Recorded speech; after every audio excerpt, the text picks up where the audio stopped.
So first question from Indian polity. So now we discuss Indian polity, some of the important question. So first question: how is the right jurisdiction of the Supreme Court different from that of a High Court? So how is the right jurisdiction of the Supreme Court different from that of the High Court? So यहाँ पर right jurisdiction कैसे different होता है supreme court के साथ high court का? Supreme court first option, supreme court can issue rights for any purpose whereas a high court can only issue them for the enforcement of fundamental rights. So here Supreme Court can issue rights for any purpose, but a high court only issue them for the enforcement of the fundamental rights. Fundamental rights के लिए only high court issue कर सकते हैं. तो ये सही है और गलत है वो देखेंगे बाद में. देखिए, so second option, Supreme Court can issue rights against the government whereas a high court cannot. So here I think all are not correct. Okay, which of the following are the correct? But here in D is the answer. None of them are correct. Okay, so why? The Supreme Court can issue rights only for the enforcement of the fundamental rights, and a High Court can issue rights not only for the enforcement of the fundamental rights but also for any other purpose. So Supreme Court can issue rights only for the enforcement of the fundamental rights, whereas High Court can issue rights not only for the enforcement of the fundamental rights but also any other purpose. Statement 2 is wrong. Supreme Court can issue rights against a person or government throughout the territory of India, and a High Court can issue rights against a person residing or against a government or authority located within its territorial jurisdiction only, so or outside its territorial jurisdiction only, if the cause of action arises within its territorial jurisdiction. So Supreme Court can issue against a person or government throughout the territory of India, and a High Court can issue rights against a person. So Supreme Court यहाँ पर सिर्फ क्या issue कर सकते हैं ना, right against a person और government through the territory of India को, through the territory of India में अगर कोई है उसको सुप्रीम कोर्ट इशू कर सकता है. और यहाँ पर हाई कोर्ट जो है can issue against a person residing or against a government or authority located within the territory. कोई भी टेरिटोरियल में कोई भी अगर वो गवर्नमेंट का अगेंस्ट है, ओके, तो अगेंस्ट गवर्नमेंट और अथॉरिटी का अगेंस्ट है तो उसके ऊपर वो इशू कर सकता है, इशू दे सकता है. Territorial jurisdiction only, outside its territorial jurisdiction only if the case of action arises within its territorial jurisdiction. So हमने देखा. So second question, which of the following is the major features of parliamentary government in India? Which of the following are the major features of the parliamentary government in India? So collective responsibility of the executive to the legislature and judiciary. क्या ये correct है? क्या जो major feature क्या है parliamentary government of in India का, तो क्या कलेक्टिव रिस्पॉन्सिबिलिटी होगा एक्सिक्यूटिव का टू द लेजिस्लेचर से, और एंड जुडिशरी का भी वो responsibility होगा. So collective responsibility of the executive to the legislature. So collective responsibility of the executive का responsibility है to the किसके ऊपर, legislature और judiciary के ऊपर. क्या ये सही है? नहीं.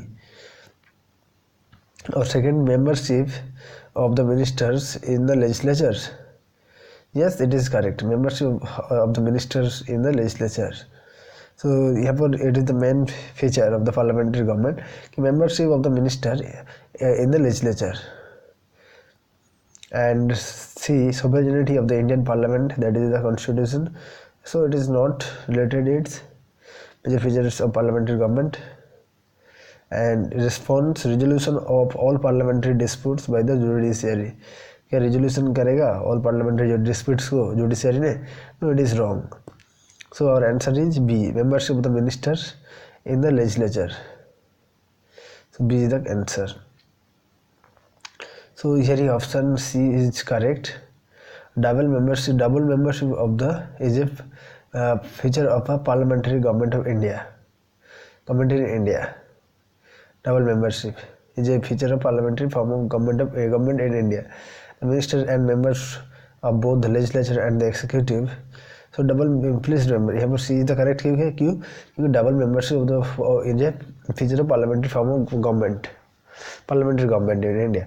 The minister are also the minister are members of both legislature and the executive. A minister who is not member of the parliament for a period of 6 consecutive months ceases to be minister. And option A is wrong. Why?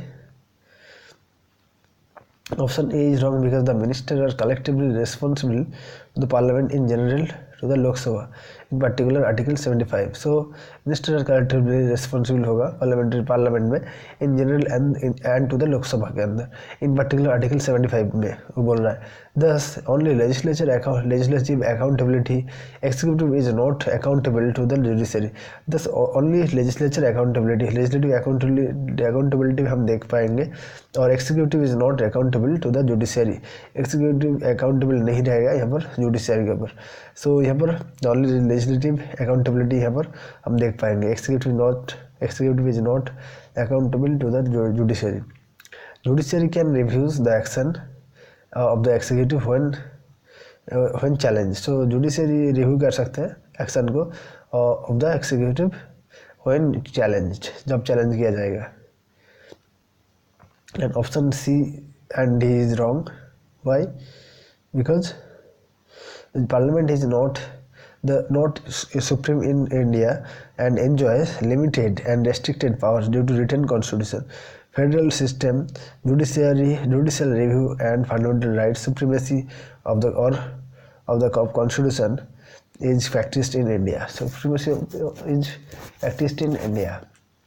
And option D is wrong. The chairman speaker of the house resolves all major disputes within the parliament, including the changes of political defection under anti-defection law.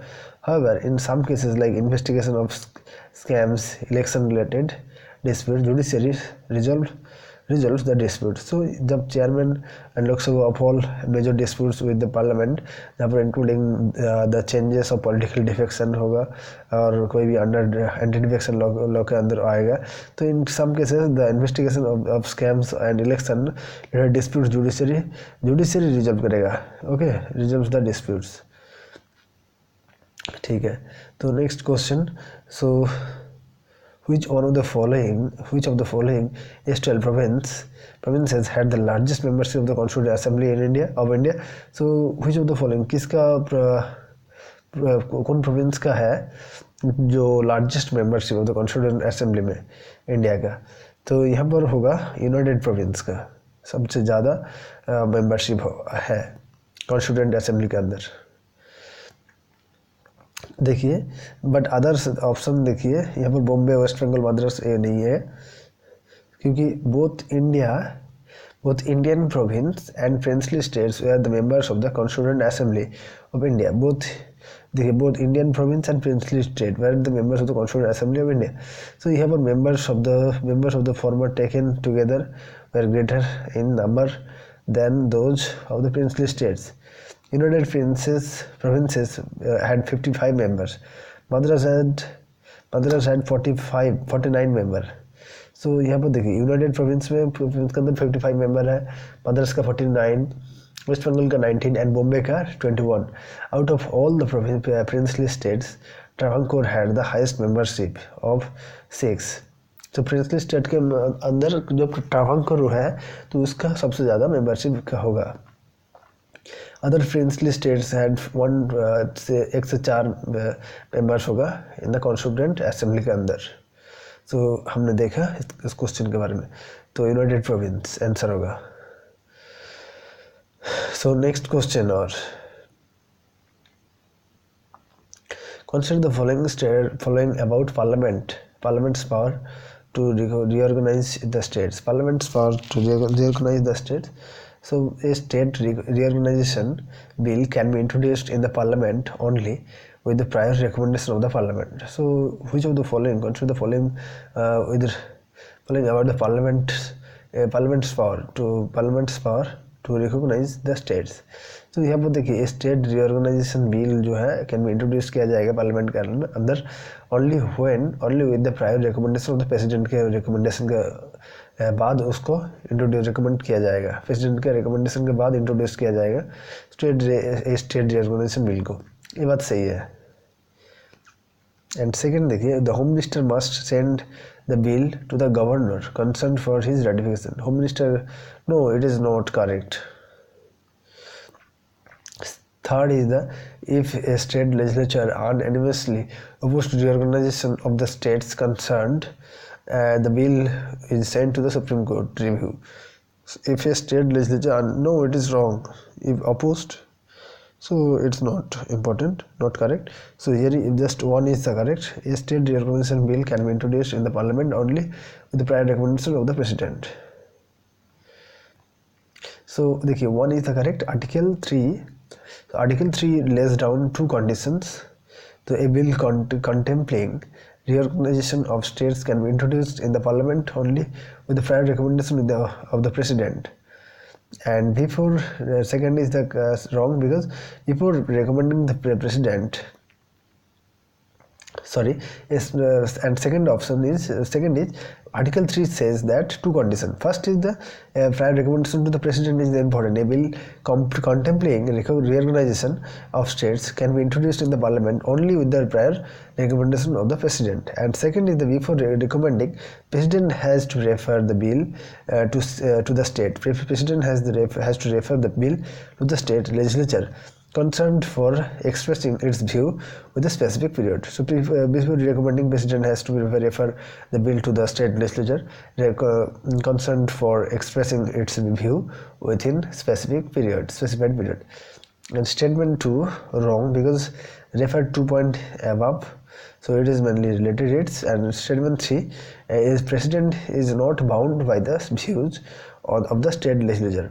President is not bound here to views, not bound the views of the state legislature, and may either accept or reject. President can accept or reject if the views are received by in time. Okay, so हमने देखा इसका option A is the correct one, only correct.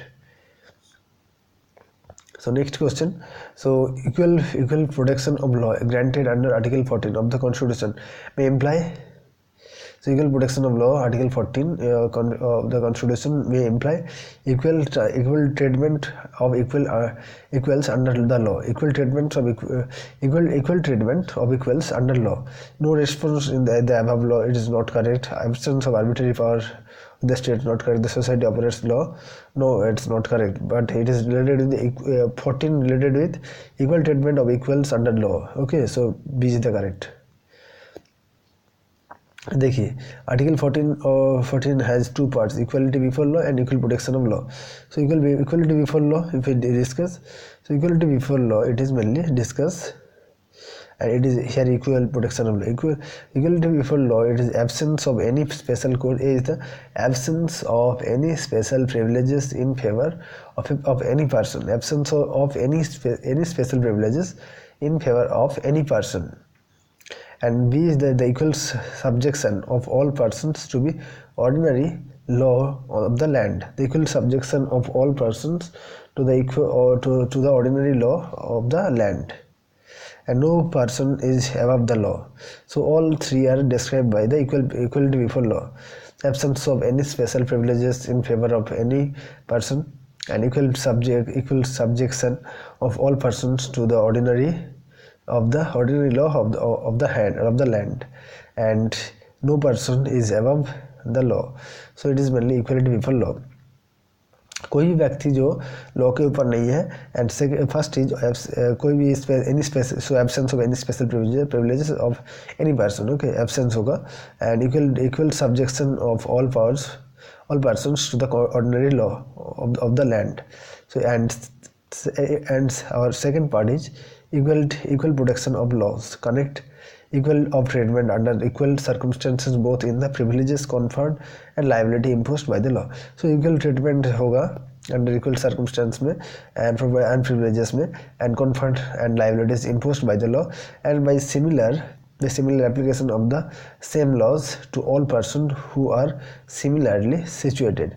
So the similar application of the same law to all persons who are similarly situated. So similar application होगा and the like should be treated alike without any discrimination. So यहाँ पर कोई भी discrimination नहीं होगा, like should be treated alike without any discrimination and the similar application of the same laws to all persons who are similarly situated and equality treatment under the equal circumstances both in the privileges conferred and liabilities imposed by the law. Equal treatment होगा. So next होगा, देखिए, consider the following statements.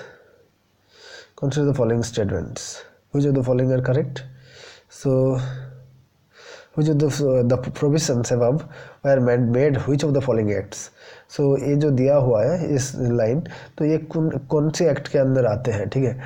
The act made the Governor General of Bengal as the Governor General of India and vested all civil and military powers in him. So here the act made the Governor General of Bengal जो होगा और Governor General of India भी होगा, vested all civil and military powers in him. So यहाँ पर one is the correct. Yes, ये तो सही है, लेकिन कौन से एक्ट के अंदर आते हैं? ये charter act of 1833 first act. Second, the governor general of India was given exclusive legislative power to the entire British India. So Governor General of India जो exclusive legislative power देगा, legislative power for the British India, entire British India के अंदर. So ये भी Charter Act of 1833 and so here पर देखिए कौन से एक्ट के अंदर आ रहा है? Charter act of 1833. The act made the governor general of Bengal as the governor of India, governor general of India and vested all civil and military powers in him and Governor General of India was given exclusive legislative powers for the entire British India. So ये भी charter act 1833 के अंदर आएगा, लेकिन यहाँ पर 1853 के अंदर नहीं आएगा. गवर्नमेंट ऑफ इंडिया एक्ट 1858 के नहीं होगा, फिर भी नहीं होगा. सो सबने देखा इसका answer. So our next question. So यहाँ पर consider the following features. So president, which of the following are which of the above is if absent would make the Indian constitution? President enjoys absolute veto and state bills over state bills. And second is there is single citizenship in India. A constitution is supreme law of the land. So which of the above is above if absent would make the Indian constitution more federal in nature? तो कौन सी अगर absent रहता तो India का जो constitution मोर federal होता. तो देखिए यहाँ पर constitution is supreme law of the land, ये तो अच्छा बात है, लेकिन हमें कौन से एब्सेंट रखना चाहिए था? प्रेसिडेंट फर्स्ट को एब्सेंट रखना चाहिए था. President enjoy absolute veto over state bills, ये इसको एब्सेंट रखना चाहिए था. So and there is single citizenship in India, इसको भी एब्सेंट रखना चाहिए था. तो इफ 1 and 2 को हम अगर एब्सेंट रखते हैं तो would make Indian constitution more federal. Okay, तो हमने देखेंगे थोड़ा सा. तो 1 and 2 are unitary features of the constitution and hence removing because वो federally unitary features of the constitution and hence removing them would make Indian constitution more federal. Okay, अगर हमने उसको remove कर दिया जाता तो उसको Indian को constitution को हमने और भी federal बनाया जाता. The supremacy of the constitution is a federal features because it is the constitution that empowers the states and local bodies. So supremacy of the constitution is a federal feature because it is the constitution that empowers the states and the local bodies को empower करते हैं. The constitution is the supreme, the highest law of the land, and the laws enacted by the center and the states must conform to its provisions. Thus, the organs of the government, legislative, executive, and judiciary at both the levels must operate within the jurisdiction prescribed by the constitution. So यहाँ पर देखिए legislative, executive, and judicial जो है all the levels must operate within the jurisdiction prescribed by the constitution. Okay. तो यहाँ पर देखिए next question, which of the following is not one of the discretionary powers of president? Which of the following is not one of the discretionary powers of the president. देखिए exercise of supervision of veto power, so ये तो सही है। Discretionary power of president, exercise of supervise veto power सही है। And appointment of the prime minister with no political party has majority in Lok Sabha, ये भी सही है। ऑल आर डिस्क्रिशनरी पावर्स, अगर कोई भी अगर प्राइम मिनिस्टर का appointment of the prime minister, अगर कोई भी पार्टी मेजोरिटी नहीं है तो प्रेसिडेंट को डिसाइड कर सकता है, ये भी सही है। Appointment of the governor in a state, president के पास नहीं है, ये नहीं होगा, सो यही होगा, C is the answer. And discussion dissolution of the Lok Sabha if the council minister has lost it majority, so ये भी प्रेसिडेंट के पास डिस्क्रिशनरी पावर है। Dissolution of the Lok Sabha if the council minister has lost its majority, so यहाँ पर governor appointment of governor in a state ये नहीं है, तो ये नहीं है, not one of the discretionary power of the president. Okay, तो यहाँ पर देखिए यहाँ पर C is the wrong, because it is not discretionary power of the president. The governor in a state appointed by the president on the advice of the central government. Okay, so on the जो central में रहेगा वो advice करेगा president को, उसके बाद वो नियोग करेगा। Though president has no constitutional discretion, he has some situational discretion. In other words, the president can act on his discretion without the advice of the ministers under the following situation: appointment of president appointment of president when no party has the clear majority in the Lok Sabha, or when the prime minister in office dies suddenly, अगर prime minister die होता है तो die suddenly and there is no obvious successor. And second, dismissal of the council of minister when it cannot prove the confidence of the Lok Sabha, then president can president has this time discretionary powers. And dissolution of the Lok Sabha if the council of minister has lost its majority, so इस time में हो सकता है dissolution Lok Sabha if the council of minister has lost its majority. Apart from the above situational discretion, the supervisory suspensive veto power is also his own discretion, and he can withhold or refuse to give assent to the bills other than money bill. Okay, so it is, please remember, he can withhold or refuse to give assent to bills passed by the parliament. जो parliament में pass होगा, the president can send the bill back to the parliament, president जो send करेगा इस bill को parliament के अंदर, asking to reconsider the bill, so वो बोलेगा कि आप रिकन्सिडर कर लीजिए। So in case of ordinary bill president has a discretionary power, president so ordinary bill के अंदर प्रेसिडेंट का डिस्क्रिशनरी पावर होगा, ठीक है। सो यहाँ पर देखिए, so thank you. Next to discuss another question, so thank you.